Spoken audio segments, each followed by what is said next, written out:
Hello everybody, Jamie here from FMSCOUT. In today's video, I'm going to be bringing you another tactic test for Knap. Now, of course, we're going to be using the ARGUS set, and for this video, we're going to be using this one that you can see on the screen right now. So it's the 20.41, it's the points 108, which is what he got with Liverpool. But we're going to try it with a little bit of a lower team, a mid-table team in the Premier League. We're going to try this with Everton, and the reason why is because it kind of fits. As you can see, you've got the three good ball-playing defenders, you've got the wing-backs, you've got the ball-winning midfielder in Gabamim, you've got Gomez as box-to-box, Sigurdsson, Calvert-Lewin, and Richarlison. So it's not a bad team. I'm intrigued to see how this goes, but let's have a little look into the tactics. So you can see at the top, it's a 5-2-1-2. Obviously, the mentality is attacking, so I'm intrigued to see how this does against the better Premier League teams. It seems like there's less instructions on this tactic as well, which is quite nice. So you've got slightly shorter passing, you've got pass into space, you've got play-out defence, low crosses, run at defence, and work ball into box. Now for the in transition, you've got take short kicks, distribute to the fullbacks, and you're playing a counter with a counter press. Now out of possession, you've got a high defensive line, a much higher line of engagement, extremely urgent, prevent short goal kick distribution, get stuck in, and use the offside trap. So let's have a little look at the player instructions. So you've got nothing on the sweeper keeper. The ball playing defender, all three are the same in terms of ease off tackles, and mark tighter. The wing backs I've got the same as well. They've got more direct passes, sit narrower, ease off tackles, and mark tighter. The ball winning midfielder has got mark tighter. The box to box has got take more risks, shoot less often, ease off tackles, mark tighter. And the attacking midfielder has got no instructions, whereas the forwards have both got the same in terms of run wide with the ball and mark tighter. So this is a tactic that, in terms of Knap's tactics, he doesn't have a massive amount of instructions like usual, and there seems to be less and less player instructions. So I really want to see, I'm really intrigued to see how this goes. Now, this tactic would be suited more for your top tier teams, I guess, in terms of finding the ball-playing defenders, the wing-backs in that role. So, of course, the wing-backs aren't down here. The wing-backs are kind of in this role right here. So it's going to be, you're going to need to be a bigger team. I mean, in terms of the other roles, the advanced forward, the attacking midfielder, the ball-winning midfielder, and the box-to-box are kind of easy to find.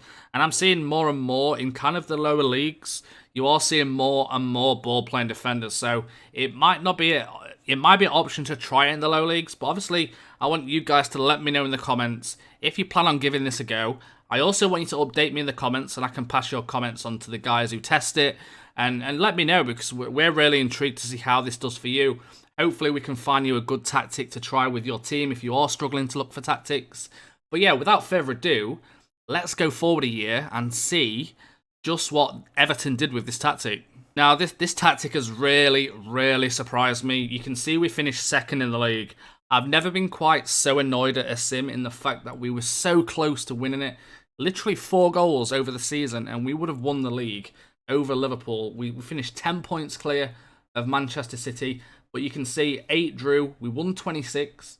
We lost against 4, which 2 of them was against Liverpool. So if we did have a chance to beat them, you can see we kind of got dominated in the teams we did lose against. Obviously, the game against Liverpool was only 1-0, but Bournemouth battered us, Tottenham beat us, and Liverpool battered us as well. So, you know, we lost a few games that we potentially shouldn't have lost. I mean, we could have beat Bournemouth. In terms of the games we drew, you can see right here, we drew a few games like Burnley, Brighton, Palace. I think if we had a little bit more about us or a little bit more quality, we could have honestly absolutely hammered the league. But in terms of the goal difference, we had a 46, which was 3 behind Liverpool.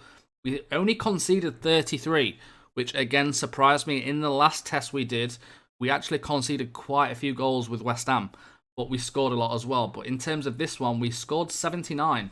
7 of them, ironically, came against West Ham, and 7 came against Sheffield United. But yeah, 86 points. Let's have a little look at the fixtures list now, just so we can see any kind of runs that we've been on. So we had the most incredible start to the season. The first game we won 6-2. We have a look at this, we kind of went until the 4th of December, or the 7th of December, before we eventually lost against Liverpool. We had a 1-0 win over Man United, so it kind of did well against the big teams. Of course, we did start conceding a few goals and stuff like that. And then after that, we kind of went on another little run before we lost against Tottenham. We then went down, we lost against Bournemouth. This was kind of the area around this point where we had a little bit of a bad run, but we still did pick up a few big wins in terms of a 2-0 win over Manchester United. So, all in all, it wasn't really that bad. And then we finished the season nice and strong, I guess, with 1-0, 2-0s, 2-0s, a few clean sheets. But that game against Liverpool there probably cost us the title. But let's see who performed in the team, and let's see who's carried the team. So you can see highlighted right now is the first team that went through the entire season. You can see that really nobody carried the team. I mean, Lucas got 18 assists, which was really good. In terms of goals, Richarlison and Dominic Calvert-Lewin both finished on 22 and 21. So, to be honest with you, it was kind of no one really carried the team. They kind of worked well together. I don't know if it's the experience or the team's a little bit older. I mean, they have got some young players, but there's a lot of experience in the team in Seamus Coleman and, Sigurdsson. So whether the mental attributes took a big part on this, because they all seem to play the part this season. As you can see, all of them popping up with a few goals. Sigurdsson scored 8 goals, 7 assists. Could have done better as an attacking midfielder, I'm not going to lie. But, you've got Andre Gomez, popped up with 3 goals and 7 assists. You had the wing-backs.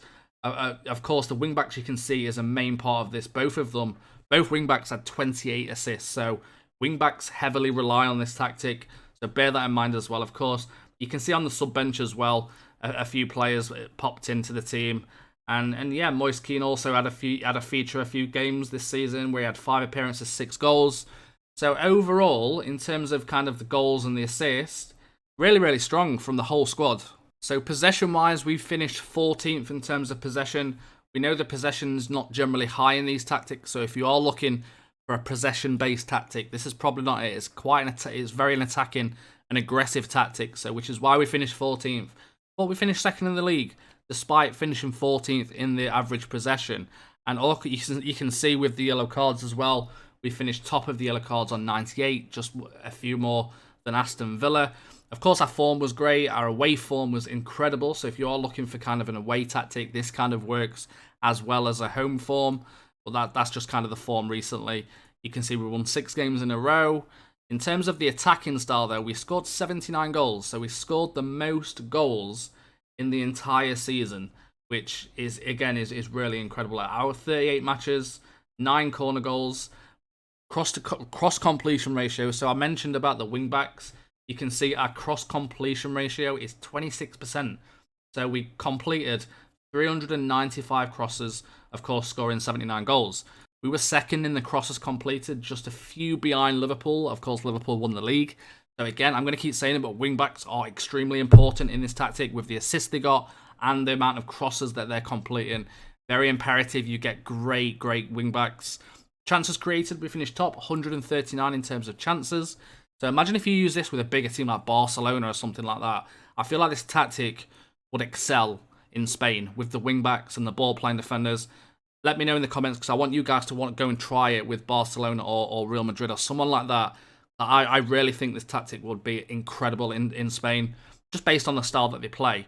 And then not really much else to say. You can see we made 656 fouls.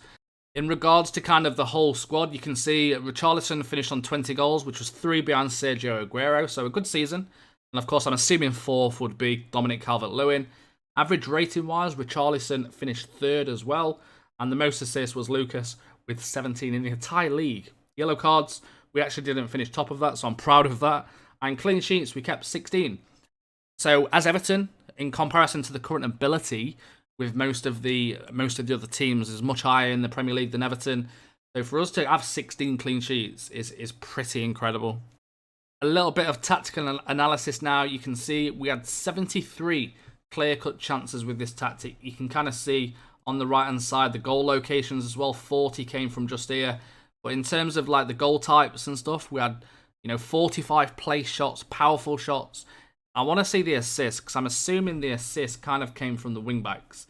You can see we had 11 in our own half, and 12 on the right, 11 on the left, but most came kind of from the centre. I'm assuming the wing-backs maybe cutting in a little bit. But yeah, that has been the end to the video, boys and girls. I hope you've enjoyed it. Let me know, like I say, in the comments if you are planning on trying this tactic. The link is in the description to download it. There's quite a lot in the pack, so if you are unsure which tactic this specifically is, make sure you go to your tactic screen and look for kind of this, what you can see right here. So this Argus right here at the top. Make sure you look for the points 108 and you should find this tactic once you download it from the description. If you have enjoyed the video, drop a like on it and I'll see you all next time. Goodbye everybody.